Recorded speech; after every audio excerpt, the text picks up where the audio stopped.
পরে নিচে ইল্লাল্লাহ লা ইলাহা ইল্লাল্লাহ, উপরে নিচে ইল্লাল্লাহ লা ইলাহা ইল্লাল্লাহ। আমরা সিজদা কাকে করব? আল্লাহকে। গায়রুল্লাহ নামের কোনো সিজদা নাই। গায়রুল্লাহ নামের কি নাই? গায়রুল্লাহ কি জিনিস আমরা জানি না। গায়রুল্লাহ যিনি আল্লাহ নয় সে হলো গায়রুল্লাহ। বাবা আল্লাহ, বাবা আল্লাহ নয়, মা আল্লাহ নয়, শিক্ষক আল্লাহ নয়, পাহাড় পর্বত আল্লাহ নয়, গাছপালা ইত্যাদি এগুলো আল্লাহ নয়। আল্লাহ একজনই। এই জন্য সেজদা করবো কাকে? আল্লাহকে। মানে উঠুতে বসেতে ইল্লাল্লাহ, শ্বাসে প্রশ্বাসে ইল্লাল্লাহ লা ইলাহা। সিজদা করব না কাউকে গায়রুল্লাহ, সিজদা করব ইল্লাল্লাহ লা ইলাহা ইল্লাল্লাহ, লা ইলাহা ইল্লাল্লাহ। মুখে বুকে ইল্লাল্লাহ লা ইলাহা ইল্লাল্লাহ, গাড়িতে বাড়িতে ইল্লাল্লাহ লা ইলাহা ইল্লাল্লাহ, লা ইলাহা ইল্লাল্লাহ, লা ইলাহা ইল্লাল্লাহ। হাড্ডি মাংসে ইল্লাল্লাহ, মুখে বুকে ইল্লাল্লাহ লা ইলাহা ইল্লাল্লাহ। নদী নালা গায়রুল্লাহ, সিজদা করব না গায়রুল্লাহ, সিজদা করব ইল্লাল্লাহ লা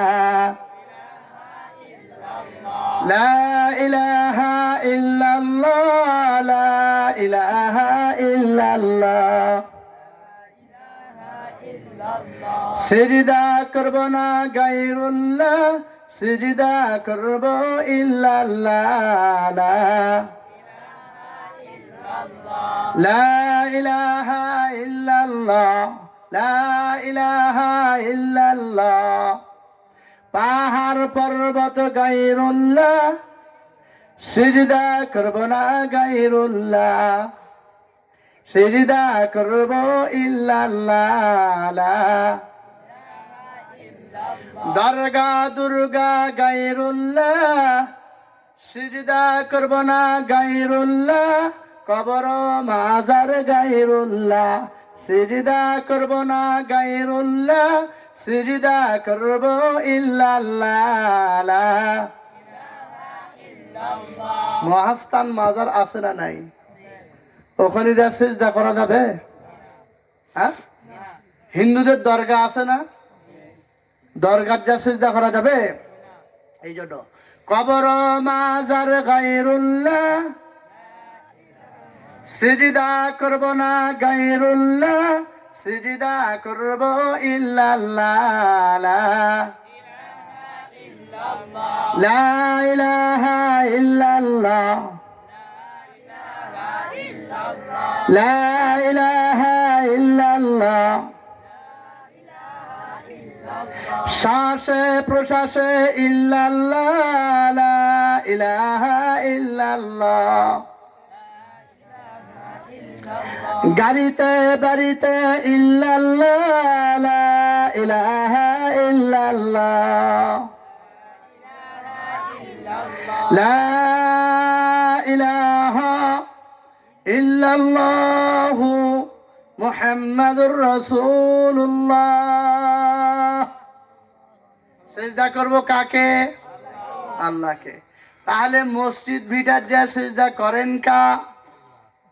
হিন্দু ভাইরা তো মূর্তিকে সামনে রাখা সিজদা করে, মুসলমানরা মসজিদের জাগাত যাইয়া সেজদা করে, দুই সেজদা তো একই। সামনে দেওয়াল থিয়া মুসলমানরা সেজদা করে, হিন্দুরা সামনে একটা মূর্তি থিয়া সেজদা করে, দুই সেজদা তো একই হলো। কথা বুঝেন? মুসলমানরা মসজিদে সেজদা করে, আল্লাহর কুদরতি পায়ের উপর সেজদা করে, সুবহানাল্লাহ। সামনে মসজিদের দেওয়াল থাকলেও সেজদা করে, মসজিদের পিঠের উপর যাও সেজদা করে, করে কিনা? আর হিন্দু ভাইরা সেজদা করে শুধু মূর্তির সামনে, মাথার উপর ওঠে না। উঠে সেজদা করে, মূর্তির উপর সেজদা করে। হায় হায়, সেজদা মুসলমানরা সারা দুনিয়াতে সমস্ত জায়গায়, পবিত্র জায়গায় আল্লাহ পাককে রাজি খুশি করার জন্য সেজদা করে, সুবহানাল্লাহ। মূর্তিকে সেজদা করে, যারা মূর্তিকে সেজদা করবে এরা মুশরিক, কাফের, বেদীন। বলে হুজুর মাজারে যা সেজদা করে, করে না? ওই দয়াল বাবা কেবলার কাবা আয়নার কারিগর, আয়না বসায় আদিমুল কলবের ভিতর, বলে কিনা? জোরে বলেন নাউযুবিল্লাহ, নাউযুবিল্লাহ। আরেকবার জোরে যা বলেন নাউযুবিল্লাহ। কিছু ভণ্ডের আবির্ভাব হবে আপনাদের কাছে। ওই দিন দুনিয়ার মালিক বাবা মাওলানা, মাওলানা, মাওলানা, মাওলানা, দিন দুনিয়ার মালিক বাবা মাওলানা। দিন দুনিয়ার মালিক কি বাবা? কথা কন না, মালিক কে? আল্লাহ। আল্লাহ হচ্ছেন কি মালিক। আর এরা গান লাগায় কি দিন দুনিয়ার মালিক বলে বাবা, নাউজুবিল্লাহ। মাজারে গেছে মুসলমান, জিজ্ঞাসা করলাম ভাই আপনি মুসলমান এখানে কেন? বলে হুজুর 22 বছর বিয়ে শাদী করলাম, একটাও সন্তান হলো না, বাবার দরবারে আসি, এখানে নাকি বাবার মাজারে সেজদা করলে বাবা বলে সন্তান দেয়। নাউযুবিল্লাহ মিন যালিক। বাবার 14 গোষ্ঠীর ক্ষমতা আছে সন্তান দিবে। সন্তান দিবে কে? আল্লাহ। ছেলে দিবে, মেয়ে দিবে, দিবে কে? আল্লাহ। আল্লাহ দিবে, বিশ্বাস করতে হবে। যদি মাজারে সেজদা মারেন আর হিন্দু ভাইরা মূর্তিকে সেজদা করে, দুটা এক। মাজার থেকে চাচ্ছেন, হাই হাই হাই, মাজারে চাওয়া যাবে না, চাবো কার কাছে? আল্লাহর কাছে। আপদে বিপদে ইল্লাল্লাহ, লা ইলাহা ইল্লাল্লাহ। বিপদে পড়ছেন, চাবো কার কাছে? আল্লাহর কাছে। আল্লাহর কাছে যান, মাজারে কেন? মাজার সন্তান দিতে পারে না। মাজারের ভিতরে যিনি শুয়ে আছে ইনি আবার ভিতর থেকে বাইর হয়ে আসতে পারে না, সালামও দিতে পারে না। তাহলে তাকে, তার কাছে গিয়ে আপনি ফুলের তোড়া, হাই হাই, হাত দিয়ে লেগে।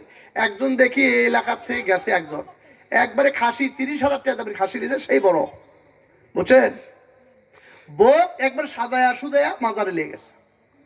জিজ্ঞেস করলাম ভাই কেন আছেন? বলছে হুজুর আজকে 30 বছর বয়স হলো, বিয়ে শাদী করলাম, একটাও ছেলে হয় না, খালি মেয়ে হয়, মেয়ে হয়। এজন্য বউ সাজা গুজা বাজারে লিয়ে যাচ্ছি। নাউজুবিল্লাহ বলেন। মাজারে সাজা সুজা লিয়ে গেছেন, ভালো কথা। আর কি বলে? একটা খাসি লিয়ে যাচ্ছি, এটা কুরবানি দেবো।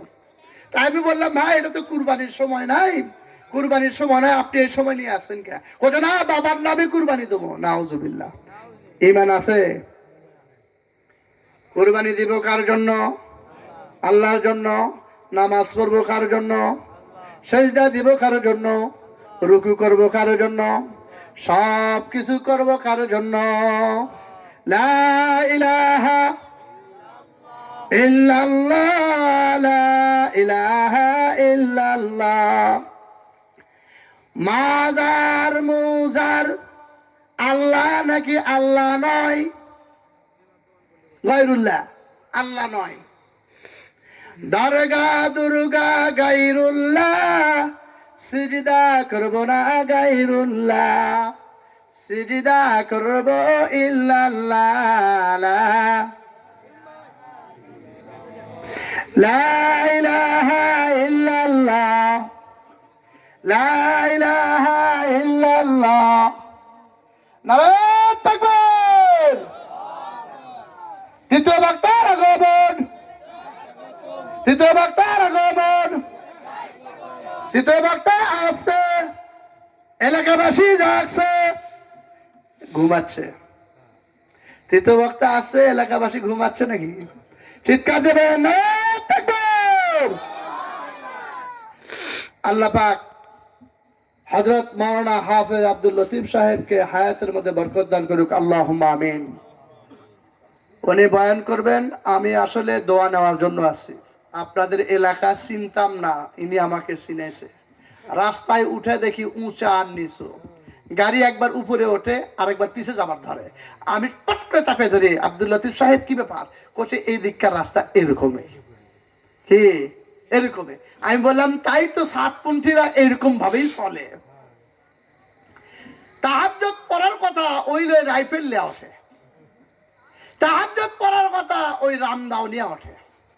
তাহাজ্জুদের ওযু করে মুসলমানরা নামাজ পড়ার জন্য। এই সাতপন্থী বদমাইশেরা এরা ডাকাতি করবার কাছে বিশ্ব ইস্তেমায়। যারা ঘুমন্ত অবস্থায় লা ইলাহা ইল্লাল্লাহ পরে ঘুমাচ্ছে, আল্লাহর নাম নিয়ে আল্লাহুম্মা বিসমিকা আমুতু ওয়া আহইয়া পরে ঘুমাচ্ছে, আর ওই ঘুমন্ত ব্যক্তির উপর দিয়ে ছুরি চালাচ্ছে। বলেন এদের কথা মানা যাবে? এরা মুসলমান না কাফের? এরা মুসলমান না, এরা কাফের বেদিন। তা না হলে এরা ছুরি নিয়ে যায় কেন শেষ রাত্রে? রামদাও নিয়ে যায় কেন শেষ রাত্রে? হায় হায় হায়, মুসলমান আজ কোথায় আমরা? আল্লাহ তাআলা এদেরকে হেদায়েত দান করুক, আল্লাহুম্মা আমিন। ভুল বুঝবেন না ওলামায়ে কেরামদেরকে। ওলামায়ে কেরাম আপনাদের বন্ধু, শত্রু নয়। কিভাবে জাহান্নাম থেকে বাঁচবো, নিজে বাঁচবো, অপরকে বাঁচাবো, এই চিন্তায় রাত দিন 24 ঘন্টা এরা মেহনত করতেছে। আল্লাহ তাআলা এই সমস্ত আলেমদেরকে খেদমত করার এবং নির্দ্বিধায় কোরআনের কথা বলার তৌফিক দান করুক, আল্লাহুম্মা আমিন। ওয়া আখির দাওয়ানা আনিল হামদুলিল্লাহি রাব্বিল আলামিন। আসসালামু আলাইকুম ওয়া রাহমাতুল্লাহি ওয়া বারাকাতুহু।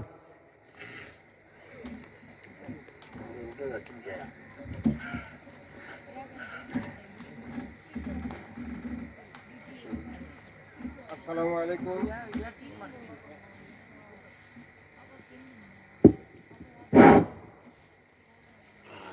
আলহামদুলিল্লাহ,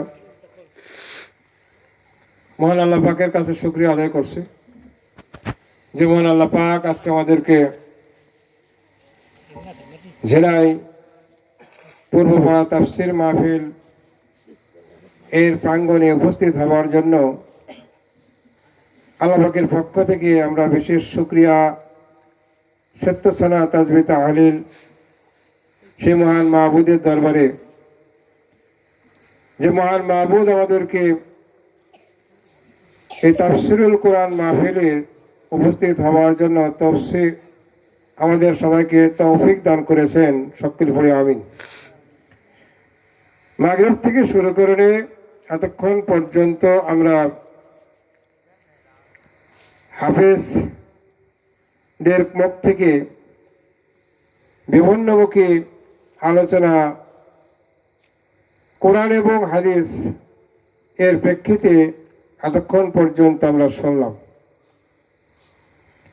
অত্যন্ত প্রাঞ্জল ভাষায় আলোচনা হয়েছে। আমি ওনার প্রতি অত্যন্ত সন্তুষ্ট জ্ঞাপন করছি। এই পর্যায়ে আপনাদের সম্মুখে হাফেজ আব্দুল লতিফ সাহেব কোরআনুল কারীম তথা রাসূল পাক সাল্লাল্লাহু আলাইহি ওয়াসাল্লামের মুখ নিঃসৃত অমীয় বাণী হাদিস শরীফ থেকে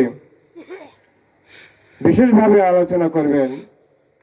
আমরা অত্যন্ত মনোযোগ সহকারে আদবের সাথে আমরা তার আলোচনা শোনার জন্য তৎপর থাকবো ইনশাল্লাহ। আল্লাহ পাক আমাদেরকে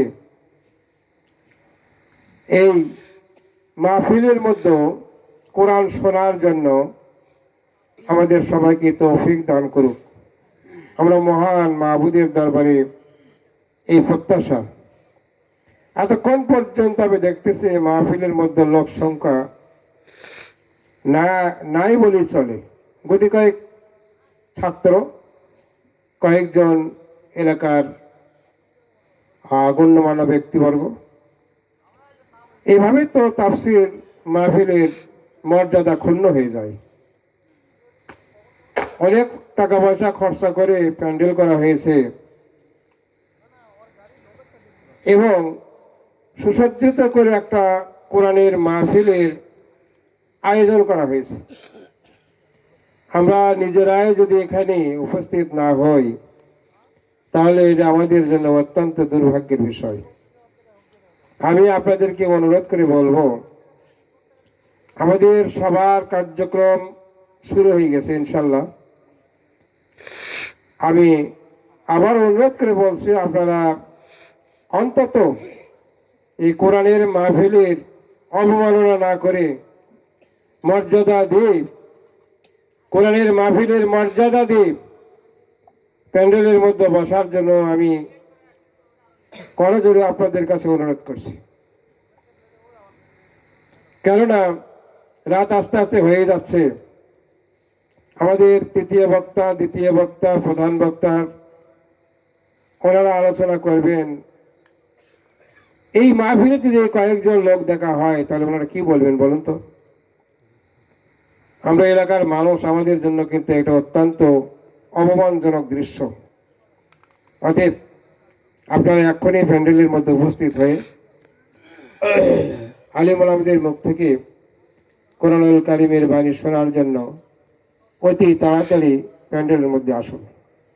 আলহামদুলিল্লাহ, এই পর্যায়ে আমাদের সম্মুখে পবিত্র কোরআনুল কারীম থেকে আলোচনায় নিয়ে আসবেন হাফেজ মাওলানা মোহাম্মদ আব্দুল লতিফ।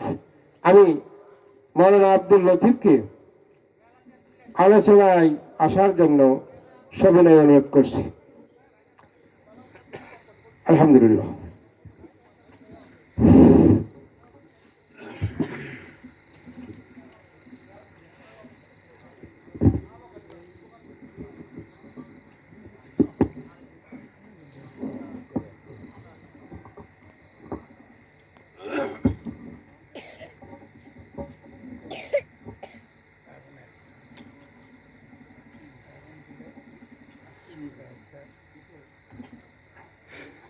السلام عليكم ورحمة الله وبركاته.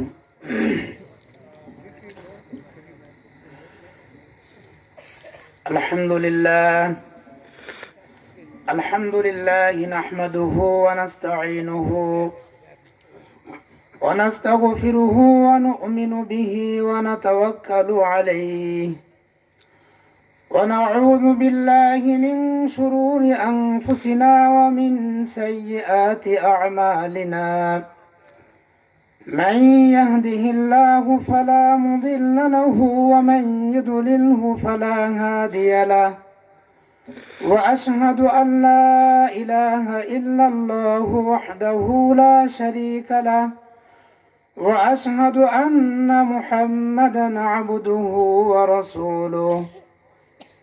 اللهم صل على محمد وعلى آل محمد كما صليت على إبراهيم وعلى آل إبراهيم إنك حميد مجيد. اللهم بارك على محمد وعلى آل محمد كما باركت على إبراهيم وعلى آل إبراهيم إنك حميد مجيد. وقال تعالى: يوم لا ينفع مال ولا بنون إلا من أتى الله بقلب سليم. وقال رسول الله صلى الله عليه وسلم: خيركم من تعلم القرآن وعلمه.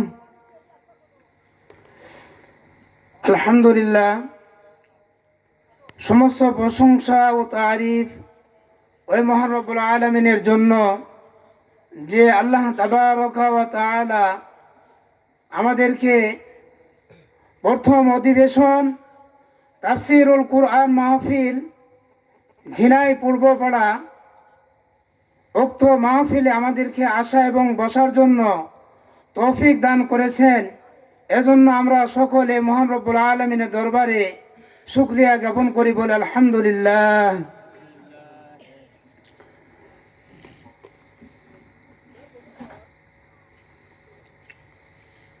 বড়ই দুঃখজনক বিষয়, যে কথাটা আমাদের সিনিয়র হুজুর মৌলানা সিদ্দিক সাহেব হুজুর বললেন, যে কোরআনের মাহফিলে এবং তাফসিরুল কোরআন মাহফিলে এরকম অল্প কিছু লোক, এটা আমাদের জন্য একটা লজ্জাজনক বিষয় হয়ে দাঁড়ায়।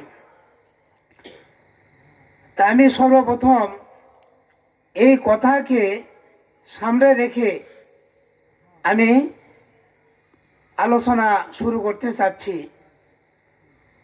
আসলে কোরআনের তাফসির, কোরআনের আওয়াজ, কোরআনের বাগান লাগালেই যে সব মানুষ সেখানে সমবেত হবে, এটা তেমন নয়। কেননা কোরআনের আওয়াজ, কোরআনের তাফসির এইটা বোঝার জন্য, জানার জন্য বিগত দিন থেকে নিয়ে যাদের অন্তরের মধ্যে জল্পনা কল্পনা হইতেছে, আল্লাহ তাআলা তাদেরকে এইরকম কোরআনের বাগানে, বেহেশতের বাগানে চেষ্টার বিনিময়ে আল্লাহ তাআলা এরকম আমাদের সামনে উপস্থিত করবেন এবং বলা এবং শোনা তাদেরকে আল্লাহ তাআলা সুযোগ করে দিবেন, বলেন আলহামদুলিল্লাহ। এখন পর্যন্ত যাদের অন্তরের মধ্যে এই কোরআন এবং তাফসিরুল কোরআন নামে যে মাহফিলের আয়োজন করেছে, এই আওয়াজ যাদের কানে পৌঁছেছে কিন্তু দিলে জায়গা দেয়নি, যাদের কানে পৌঁছেছে আমি তাদেরকে দিনের মধ্যে জায়গা দেওয়ার জন্য অনুরোধ করছি। আপনারা তাফসিরুল কোরআন মাহফিলে এসে দিলের মধ্যে কোরআনের কিছু বাণী, কোরআনের কিছু আয়াত, এটা শ্রবণ করার দ্বারাই দিলকে পরিবর্তন করে নেন। আসলে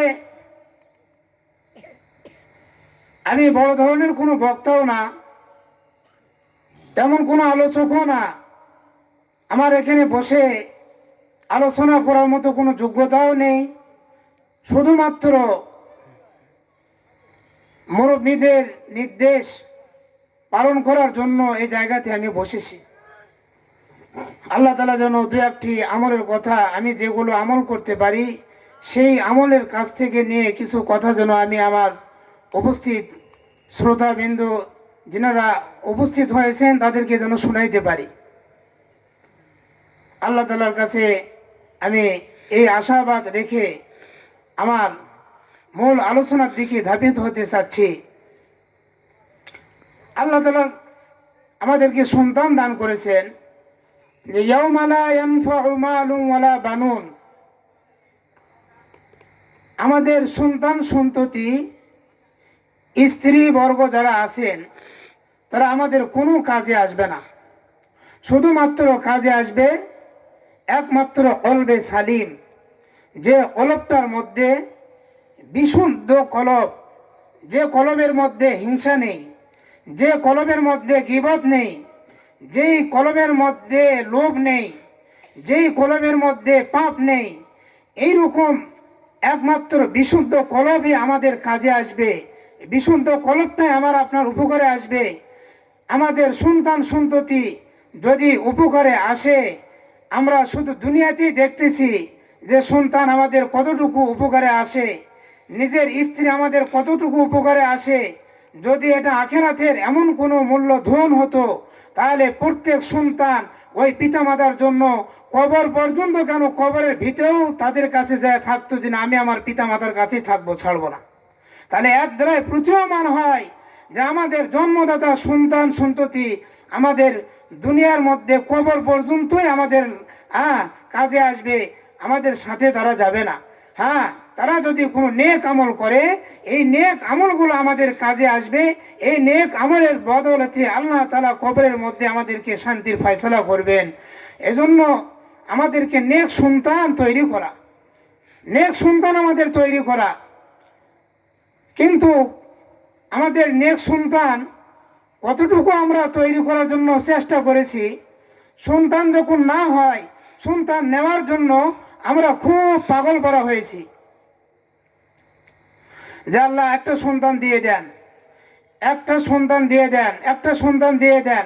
তো সন্তান যখন আসছে এবং নিয়ত করছে আল্লাহ একটা কোরআনে হাফেজ বানাবো, একটা আলিম বানাবো, সত্যিকার একটা সৎ মানুষ বানাবো, এরকম একটা আশা নিয়েছে। কিন্তু দুনিয়ার পরিবেশে আসে যখন দেখছে যে বর্তমান প্রেক্ষাপটটা অন্য ধরনের হয়ে গেছে, এখন এই প্রেক্ষাপটে তো দাড়ি টুপি আর জুব্বাওয়ালা সন্তান যদি তৈরি করি তাহলে যারা ভাত পাবে না। কাজেই আমাদেরকে টাইওয়ালা, আমাদেরকে স্যুট প্যান্টওয়ালা এইরকম ভাবে সন্তান তৈরি করে নিমের গাছ লাগিয়া আমের ফল খাওয়ার চেষ্টা করতেছি। জানাজার সময় এসে বলতেছি বাবা তুমি আনা দোয়া করে দাও। কারণ এই জানাজা শিক্ষার জন্য, এই সন্তানকে আদর্শমান বানানোর জন্য যে ফ্যাটকারি দেওয়ার কথা ছিল, আমরা সেই ফ্যাটকারি না দিয়ে অন্য ফ্যাটকারি দিয়ে এখন সন্তানকে বলতেছি চোখ রাঙিয়ে, কি ব্যাপার তোমার এতদিন জানাজা দোয়া শিখোনি? আজকে তোমার আম্মা মারা গেছে। বলছে না বাবা আমি তো জানাজার দোয়া এখনো শিখিনি। আপনি তো শৈশবকালে আমাকে এই জানাজার দোয়ার যে ফ্যাটকারি, সেই ফ্যাটকারির মধ্যে আমাকে তো আপনি দেননি, আপনি দিয়েছেন অন্য ফ্যাটকারির মধ্যে। এখন এসে আপনি আমাকে বলতেছেন কেন? এই মুহূর্তে কি করা যাবে? এই মুহূর্তে মসজিদের ইমাম সাহেবের কাছে দৌড়ান। ইমাম সাহেব যেখানে থাকেন না কেন তাড়াতাড়ি আসেন, জানাজা আপনার জন্য অপেক্ষা করতেছে। সুতরাং আমাদের সর্বপ্রথম দায়িত্ব হলো সন্তান ভূমিষ্ঠ হওয়ার পরে সন্তানকে ধর্মীয় শিক্ষা দেওয়া। হাদিসে পাকের মধ্যে আসছেন যে খয়রুকুম মান তাআল্লামাল কুরআন ওয়া আল্লামা, তোমাদের মধ্যে সর্ব উত্তম ওই ব্যক্তি যে কোরআন মাজিদ শিক্ষা করে এবং অপরকে শিক্ষা দেয়। এখন কোরআন মাজিদ শিক্ষা করে এবং অপরকে শিক্ষা দেয়, এইটা এই এলাকার কোনো ডক্টরেট, এই এলাকার কোনো মাস্টার তারই কথা না রসুলের কথা? কার কথা কথা বলা লাগবে? কার কথা?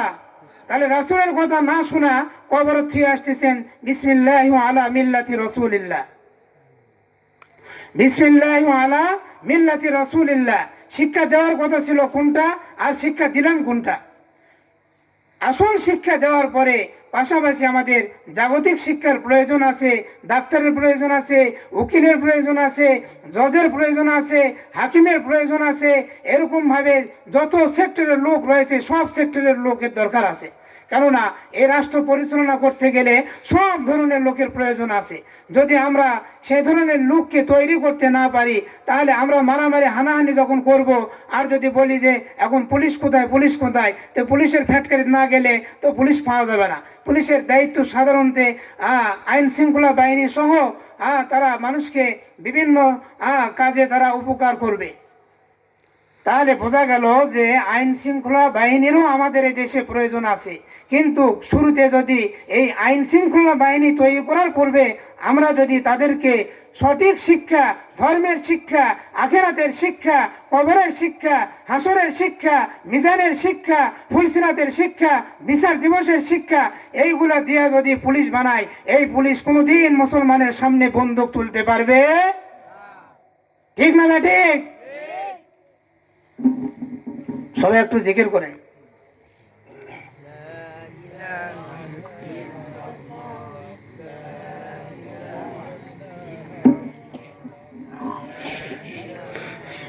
বিগত বৎসরে, বিগত সময়ের সরকারের যে পুলিশগুলা ছিল, এরা কোন ফ্যাক্টরির পুলিশ? যারা মুসলমানদের সামনে বন্দুক ধরে পাখির মতো কোরআনী পাখিকে, কোরআনী ওলামাকে এরকম ভাবে তারা কষ্ট দিয়েছেন, বন্দুক দিয়ে তাদেরকে নির্যাতন করেছেন। কোরআনের কথা বলতে না দেওয়া মসজিদে তারা জুমার দিনে পাহারা দেয়, যেন হুজুর কোরআন ভিত্তিক কোনো কথা না বলে, জিহাদের কোনো কথা না বলে, এইরকম ভাবে দিনের কোনো কথা না বলে তাদেরকে পাহারা দেওয়া হয়। 5ই আগস্টের ঘটনা নাকি? এই 5ই আগস্টের যে ঘটনা ঘটেছে তারই এক জুমা পূর্বেই আমি শুনেছি যে গুমটি মসজিদে আজকে যদি জুমার ইমাম সাহেব রাষ্ট্রদ্রোহী কোনো কথা যদি বলতো, গালি দিয়ে বলছে, এই হুজুরকে আজকে অ্যারেস্ট করতাম। তোমার এত বড় সাহস, কোরআনের কথা বললে তাকে অ্যারেস্ট করার ক্ষমতা কে দিয়েছে? তুমি আসল মুসলমানের বাচ্চা নয়।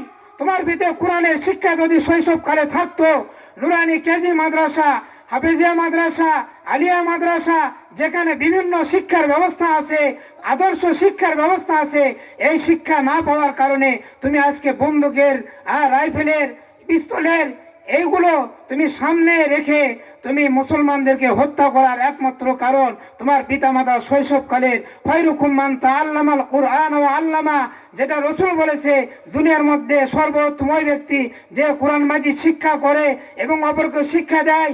এই শিক্ষা না পাওয়ার কারণে আজকে তোমার বন্দুকের ডাঁট সামনে দিকে উঠেছে। ঠিক না ভাই? ঠিক। সম্মানিত মুহতারাম, আপনাদেরকে আমি প্রেক্ষাপটের উপর কিছু আলোচনা করব।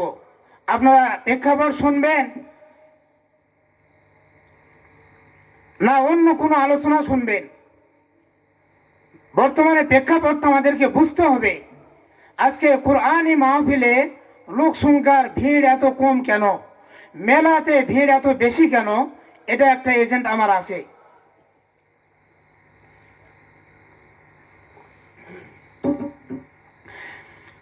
মেলার প্যান্ডেলে যে সমস্ত ভাই ও বোনেরা ঘোরাফেরা করতেছেন, আপনাদের কানে মনে হয় এখনো জন্মের সময় আল্লাহু আকবার আল্লাহু আকবার যে আযানটা দিয়েছিল, আল্লাহ সবচেয়ে বড়, আল্লাহ সবচেয়ে বড়, ওই সময় মনে হয় কানের মধ্যে তুলে দেওয়া ছিল। যদি আল্লাহর হুকুমের কথা আপনার কানের মধ্যে পৌঁছে, তাহলে তাফসীর মাহফিলে না আসে মেলার প্যান্ডেলে আপনি কেন? মেহেরবানি করিয়া কানের তুলাটা খুলে দিয়ে একটু আল্লাহু আকবার আল্লাহু আকবার, আল্লাহ সবচেয়ে বড়, আল্লাহ সবচেয়ে বড়। এই জন্য আল্লাহর হুকুম মানার জন্য, আল্লাহর হুকুম শোনার জন্য, আল্লাহর হুকুমকে বোঝার জন্য তাফসীরুল কুরআন মাহফিল আমাদের আসা বর্তমানে জরুরি হয়ে দাঁড়াচ্ছে। আর যদি এটাকে আমরা প্রাধান্য না দেই, এই অবস্থা এই এলাকার মধ্যে এবং যে সমস্ত ভাইয়েরা আমরা ঘোরাফেরা করতেছি, আজরাইলকে ডাক দিয়ে তাদেরকে ধরে দেওয়ার ব্যবস্থা করা লাগবে। যদি মেলার প্যান্ডেলে থাকা অবস্থায় এদের মৃত্যু হয়, এদের রুহু এলিগিনের ভিতর যাবে না সিজ্জিনের মধ্যে যাবে? বলেন, সেখানে দ্বীনি পরিবেশ, কুরআনি পরিবেশ, না তাফসীরুল মাহফিলের মধ্যে কুরআনি পরিবেশ, না দ্বীনি পরিবেশ? এখন আপনাদেরকে সতর্ক করছি, অতি তাড়াতাড়ি তওবা ইস্তেগফার পড়ে তাফসীরুল কুরআন মাহফিলে আসা হাজির হয়ে দ্বীনের কিছু হাদিয়া, কোরআনের কিছু বাণী একটু দিলের মধ্যে জায়গা দেই। আমাদের দিলের মধ্যে, আমাদের কলমের মধ্যে গুনাহ করে করে ভিড় জমায়ে গেছে। এজন্য আল্লাহ তাআলা কোরআনে কারিমের মধ্যে ঘোষণা করেছেন, ইয়াউমা লা ইয়ানফাউ মালুন ওয়ালা বানুন ইল্লা মান আতাল্লাহ বিকলবিন সালিম।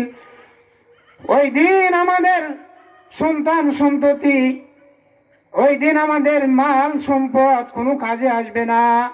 কেন কাজে আসবে না? মেলার প্যান্ডেলে ঘুরে কোনোদিন এই সন্তানদেরকে সঠিক কোনো রাস্তা দেখানো যাবে না। কোরআনের প্যান্ডেলে ঘুরলে সঠিক রাস্তা দেখানো যাবে।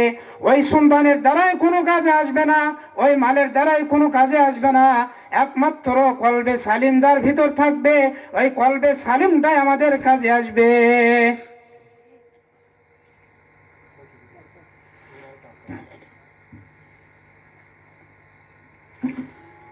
এজন্য রব্বুল আলামিন কোরআনে কারিমের মধ্যে ঘোষণা করেছেন,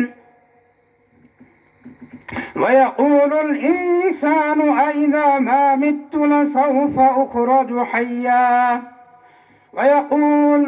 ওয়ায়াকুলুল ইনসান, মানুষ বলবে আইযা মা মৃত্যু, যখন আমার মৃত্যু হবে, লা সাউফা উখরাজু হাইয়া, আমি কি জীবিত অবস্থায় আমাকে পুনরুত্থান করবে? এটা মানুষের মনের মধ্যে প্রশ্ন আসে। ওয়ায়াকুলুল ইনসানু আইযা মা মিততু লাসাউফা উখরাজু হাইয়া, মানুষরা বলবে যখন আমার মৃত্যু হবে তখন কি আমি জীবিত অবস্থায় উঠব? কেন এই প্রশ্ন করতেছেন? আপনার মধ্যে ভয় আছে, আপনি পুনরুত্থানের কথা কেন আপনি সন্দেহ করতেছেন? পুনরুত্থানের কথা ইমানে মুফাসসালের মধ্যে গেছে, আমানতু বিল্লাহি ওয়া মালাইকাতিহি ওয়া কুতুবিহি ওয়া রুসুলিহি ওয়াল ইয়াউমিল আখিরি ওয়াল কদরি খাইরিহি ওয়া শাররিহি মিনাল্লাহি তাআলা ওয়াল বা'সি বা'দাল মাউত। আমরা এটা গ্রহণ আগেই করে নিয়েছি, মৃত্যুর পরে আমাদেরকে পুনরুত্থান হতে হবে। তাহলে আপনি কেন এই প্রশ্ন করেন? অবশ্যই আপনার মনের মধ্যে দ্বিধা আছে, অবশ্যই আপনার মনের মধ্যে ভয় আছে। হয় আপনি সুদখোর, না হলে আপনি ঘুষখোর, না হলে আপনি বেরোজাদার, না হলে আপনি বেনামাজি, না হলে মানুষের মাল অন্যায় করে ভক্ষণ করেছেন, না হলে আত্মীয়তার সম্পদ নষ্ট করেছেন, আত্মীয়তার সাথে সম্পর্ক নষ্ট করেছেন। আমার ইমানি দায়িত্বকে আমি আমার হাতে তুলে নিয়ে আমি বরবাদ করেছি আমার জীবনটাকে। তাছাড়া আমার মুখে এই কথা কেন আসে? ওয়ায়াকুলুল ইনসান, মানুষের এই কথা বলবে আইযা মা মৃত্যু লাসাউফা উখরাজু হাইয়া, মৃত্যু হলে পরে আমার নাকি আবার জীবিত অবস্থায় আমাকে পুনরুত্থান করবে। এইটার ভয় করেন কেন? মুমিনদের মৃত্যু হলো হাদিয়া স্বরূপ। মুমিন মৃত্যু নামক ঘটনা দিয়ে ওই জগতে পার হওয়ার সাথে সাথে মুমিনদের জন্য কবরের মধ্যে বেহেশতের হুরেরা আহলান সালাম দিয়ে দাঁড়িয়ে আছে। ওই জগতে পার হওয়ার সাথে সাথে আল্লাহ তাআলা প্রত্যেক মুমিনদেরকে জান্নাতের নাজ ও নিয়ামত, জান্নাতের সুগন্ধ, জান্নাতের যাবতীয় সবকিছু আল্লাহ তাআলা দান করবেন। মুমিন যদি হন তাহলে আপনার মুখে এই কথা মানে না, আপনার মুখে এই কথা বলার স্বভাব হয় না যে মৃত্যুর পরে আমাকে পুনরুত্থান করবে কিনা, তাও জীবিত অবস্থায়। আপনার এই ভয়কে ভঙ্গন করার জন্য আপনার দিলের মধ্যে অতি তাড়াতাড়ি আল্লাহ তাআলার হুকুম মানার এক জজবা, হুকুম মানার জন্য আপনার দিলের মধ্যে জায়গা দিন। সেই জায়গাটা দিয়ে সেই কলবটাকে কলবে সালিম বানিয়ে নিন।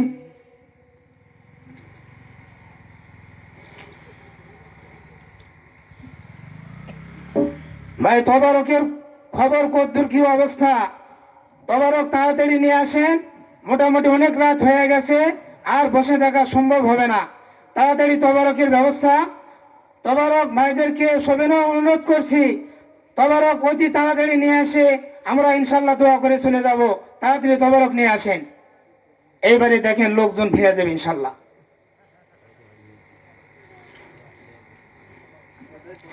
এটা তবারক খাওয়া মাহফিল না। আমাদের দ্বিতীয় মেহমান উপস্থিত হয়েছেন, আলহামদুলিল্লাহ।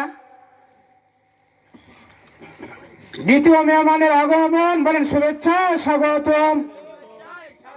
দ্বিতীয় মেহমানের আগমন শুভেচ্ছা স্বাগতম। নারায়ে তাকবীর, নারায়ে তাকবীর। ভাই, দ্বিতীয় মেহমান যখন আসাই গেছে, আর কতক্ষণ সময় লাগবে বলেন? তাহলে তবারককে কেন ডাক দিব না?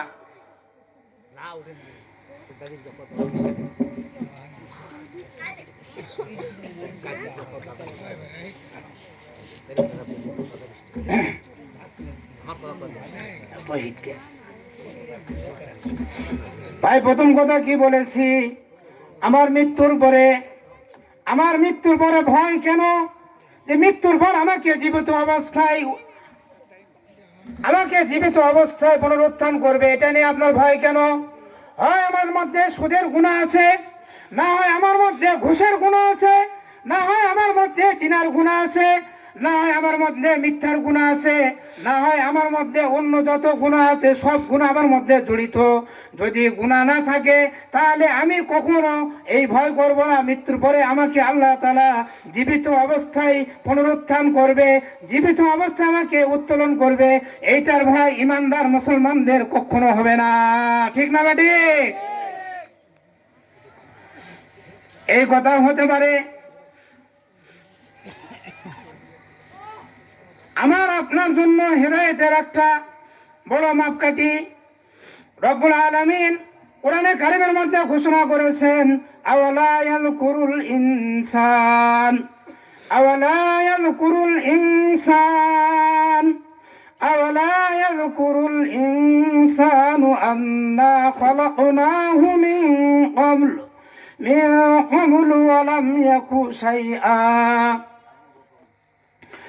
মানুষ কি মনে করে না, মানুষ কি মনে করে না আন্না খলাকনাহু মিন ক্বাবলু, আমি ইতিপূর্বে রব্বুল আলামিন বলেছেন আমি তাদেরকে সৃষ্টি করেছি, ইতিপূর্বে আমি তাদেরকে সৃষ্টি করেছি। মানুষ কি স্মরণ করে না, মানুষ কি মনে করে না যে রব্বুল আলামিন আমাদেরকে ইতিপূর্বে সৃষ্টি করেছেন? ওয়ালাম ইয়াকু শাইআ, আমাদেরকে সৃষ্টি করেছেন কিন্তু আমরা তো কিছুই ছিলাম না। ফাওয়ারাব্বিকা লানাহশুরান্নাহুম ওয়াশ-শায়াতিন, ফাওয়ারাব্বিকা লানাহশুরান্নাহুম ওয়াশ-শায়াতিন সুম্মা লানুহদিরান্নাহুম হাওলা জাহান্নামা জিসিয়া। ভাই ফুলকা দেখালাম নাই, সামনে এসে বসে পড়েন, এখানে ফুলকানোর কোনো জায়গা না, তাড়াতাড়ি এসে বসে পড়েন ব্যান্ডেলে, আপনার জন্য সুসংবাদ দিতেছে। ফাওয়ারাব্বিকা, রবের কসম, লানাহশুরান্নাহুম, তাদেরকে হাজির করা হবে, তাদেরকে উপস্থিত করা হবে হাসর মাঠে। কাদেরকে? ওয়াশ-শায়াতিন, যারা শয়তানের দল হবে, যারা শয়তান দলকে যারা আশ্রয় দিবে, এই শয়তানের দল, এই দলগুলাকে আল্লাহ তাআলা ময়দানে মাহশরের দিনে উপস্থিত করবেন। কেমন করে উপস্থিত করবেন দেখেন একটু, কোরআনের ভাষায় শোনেন একটু। সুম্মা লানুহদিরান্নাহুম হাওলা জাহান্নামা জিসিয়া, অতঃপর তাদেরকে নতজানু অবস্থায়, নতজানু অবস্থায় মানুষ যখন রুকেতে যায় তখন কিন্তু আল্লাহর কাছে স্যালেন্ডার হয়, নত হয়। মানুষ যখন সেজদাতে যায় তখন মানুষ স্যালেন্ডার হয়, নত হয়ে যায়। নত জানু অবস্থায় আল্লাহ তাআলা তাদেরকে হাওলা জাহান্নামা জিসিয়া, জাহান্নামের চারিপাশে উপস্থিত করবে। কাদেরকে? কত স্মরণ রাখা লাগবে, আমি কিন্তু লাস্টে যাওয়ার আগে সবগুলো প্রশ্নের উত্তর নিয়ে তারপরে নামবো, রেডি হয়ে থাকেন ইনশাল্লাহ। আল্লাহ তাআলা কাদেরকে নতজান অবস্থায় উপস্থিত করবেন? যে সমস্ত মানুষের মনের মধ্যে ধোঁকা, যে সমস্ত মানুষের মনের মধ্যে ভয়, যে সমস্ত মানুষের মনের মধ্যে চিন্তা যে আমাকে আবার মৃত্যুর পরে পুনরায় পুনরুত্থান করবে জীবিত অবস্থায়, কেন এই ভয় করেন? এই সুদখোর, সুদের অবস্থা ছেড়ে দেন। এই ঘুষখোর, ঘুষের ব্যবস্থা ছেড়ে দেন। এই জিনাখোর, জিনার ব্যবস্থা ছেড়ে দেন। এই মদখোর, মদের ব্যবস্থা ছাড়িয়ে দেন। আপনারা যদি এইটা ভয় না করেন তাহলে এমন প্রশ্ন কেন করেন? এই জন্য রব্বুল আলামিন বলেছেন, তোমার কি স্মরণ হয় না, তোমার কি মনে হয় না যে ইতিপূর্বে মহান রব্বুল আলামিন আমি তোমাকে সৃষ্টি করেছি, তুমি তো কিছুই ছিলে না। ওয়ালাম ইয়াকু শাইআ ফাওয়ারাব্বিকা, সুতরাং রবের কসম করে বলতেছেন লানাহশুরান্নাহুম, রব্বুল আলামিন ময়দানে মাহশরের দিনে তাদেরকে হাজির করবে। কাদেরকে হাজির করবে? যাদের মনের মধ্যে ধোঁকা, যারা মানুষ মারে, মানুষ হত্যা করে, অন্যায়ভাবে ওলামায়ে কেরামদেরকে কষ্ট দেয়, জেল হাজতে কষ্ট দেয়। দুনিয়ার কষ্টের জায়গা, শাস্তির জায়গা জেলখানা। কি খানা? জেলখানা। আখিরাতের কষ্টের জায়গা, শাস্তির জায়গা হলো জাহান্নাম। আমি দুনিয়ার মধ্যে একটা জাহান্নাম, দুনিয়ার মধ্যে একটা জাহান্নাম তৈরি করে বর্তমানে সেই জাহান্নামের নামটা হলো, সেই জাহান্নামের নামটা হলো আয়নাঘর। কি ঘর? আয়নাঘর। আয়নাঘরের মধ্যে কাদেরকে রাখা হয়েছিল? রাখা দরকার কার ছিল আর কাদেরকে রেখেছে? যারা কোরআন মানে না, কোরআন পড়ে না, মানুষকে হত্যা করে, মানুষকে কষ্ট দেয়, অন্যায়ভাবে মানুষকে মামলা দায়ের করে নির্যাতন করে, রাতের পর রাত, দিনের পর দিন, মাসের পর মাস, বছরের পর বছর এলাকার মধ্যে থাকতে পারেনি। বাড়ি ছেড়েছে, ঘর ছেড়েছে, স্ত্রী ছেড়েছে, সন্তান সন্ততি ছেড়েছে, এলাকার মুরব্বীদেরকে ছেড়েছে, মোহাম্মদের মানুষদেরকে ছেড়েছে। তাদেরকে নিয়ে যে আয়না ঘরের মধ্যে হাসিনা নামক সরকারের যে জাহান্নাম, সেই জাহান্নামের মধ্যে রেখে তারা একবারে গোপন করে রেখেছিল। আজকে সেই জাহান্নামের মুখ খুলে দেওয়া হয়েছে। সেই জাহান্নাম থেকে যে সমস্ত ব্যক্তিরা বের হয়েছে, এরা কি আসলে সেই শাস্তির উপযুক্তের লোক, না আসলে তাদেরকে নির্যাতন করে তাদেরকে কষ্ট দেওয়া হয়েছে? কথা বলেন, ঠিক না বেঠিক?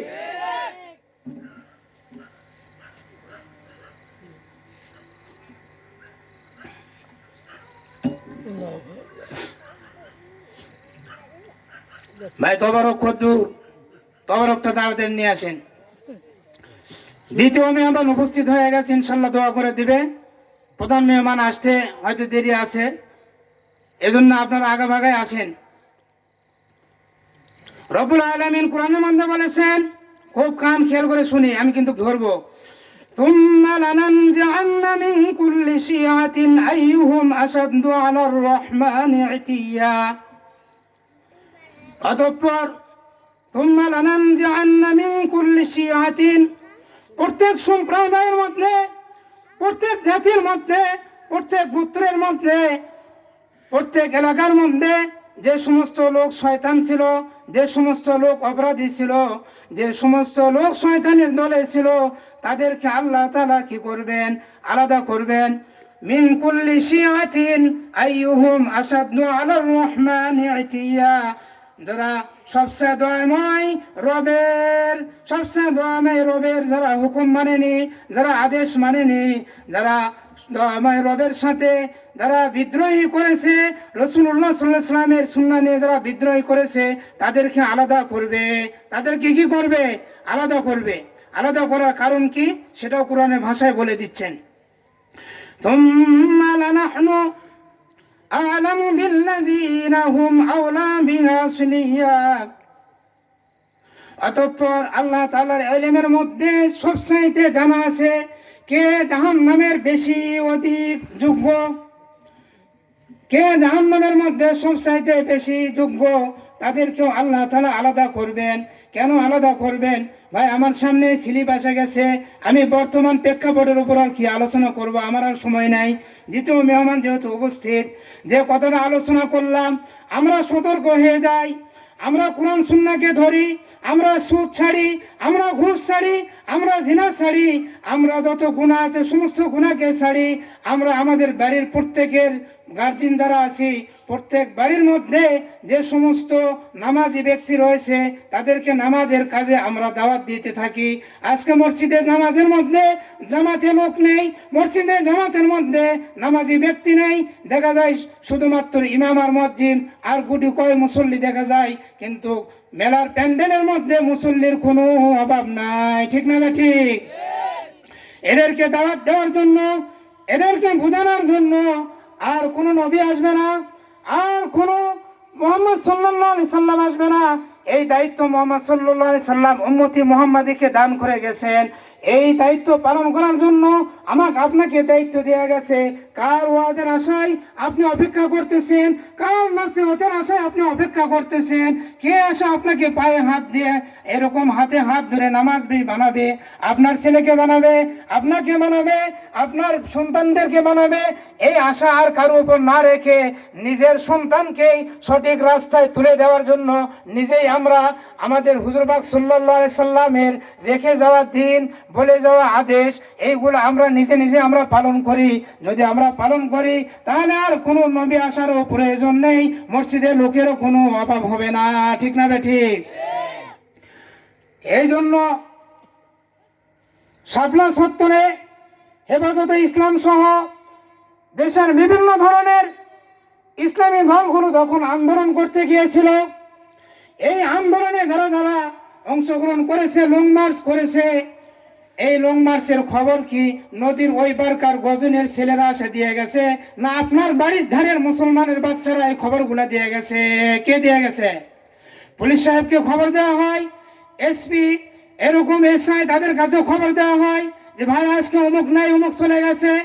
তারা গেছে লং মার্চে দিনকে কায়েম করার জন্য, এই স্বৈরাচারী সরকারের অত্যাচার থেকে বাঁচার জন্য, সমস্ত মানুষকে বাঁচানোর জন্য তারা দুপচাচিয়া, কাহালু এবং বিভিন্ন জেলায় জেলায় কর্মীরা নামার সাথে সাথে তাদেরকে অ্যারেস্ট করে তাদেরকে জেল হাজতে অন্যায়ভাবে কষ্ট দিয়েছে, আয়না ঘরের মধ্যে ঢুকাছে, আয়না ঘরের শাস্তির ব্যবস্থা করে আপনি পালিয়ে চলে গেছেন কেন? ও হাসিনা বাবু, বাংলাদেশের মানুষকে পিছিয়ে কষ্ট করে আপনি আয়না ঘরের মধ্যে রেখে স্ত্রী হারা করেছেন, সন্তান হারা করেছেন, বাবা হারা করেছেন, মাতা হারা করেছেন। আপনাকে বলতে চাই, আপনি এই দেশের মানুষকে কষ্ট দিয়ে বাংলাদেশের ইলিশ খাওয়ার চিন্তা ভারতের মধ্যে বসে থেকে চিন্তা করেন না, ইলিশের কাঁটা ফুটানোর জন্য রেডি হয়ে থাকেন। আপনি অতি তাড়াতাড়ি সতর্ক হয়ে যান। যে সমস্ত ওলামায়ে কেরাম কোরআন সুন্নাহ পালন করতে গিয়ে যারা তাদের জীবনকে উৎসর্গ করে দিয়েছে, এর বদলেতে এর সাজা, এর শাস্তির দাবি অবিলম্বে আপনার কাছে পৌঁছা যাইতেছে। আপনি রেডি হয়ে থাকেন। আমি আর কথা বলার সুযোগ নাই, আমার কাছে মেহমান উপস্থিত, তারপরেও সময়ের চার্জশিট আসা গেছে। এরপরে আর কথা বলা আমার ঠিক হবে না, বেয়াদবি হয়ে যাবে। এজন্য আমরা এলাকার যুবক ভাইয়েরা যে উদ্যোগ নিয়েছে, আমি তাদের প্রতি আন্তরিকভাবে দোয়া করব।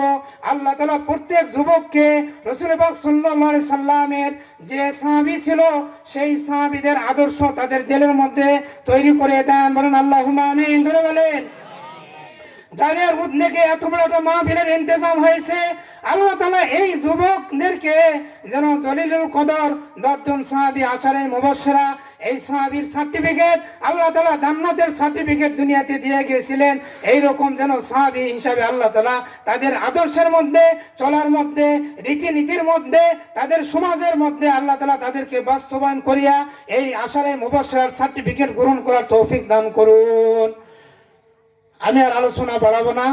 আল্লাহ তাআলা আমাকে এবং আপনাদেরকে নেক কাজ, সৎ কাজ এবং কোরআন সুন্নাহর সঠিক যে রাস্তা, এইটা বুঝিয়া সঠিক পথের উপর আমাদেরকে আমল করার তৌফিক দান করুন। ওয়া আখিরু দাওয়ানা আলহামদুলিল্লাহি রাব্বিল আলামিন।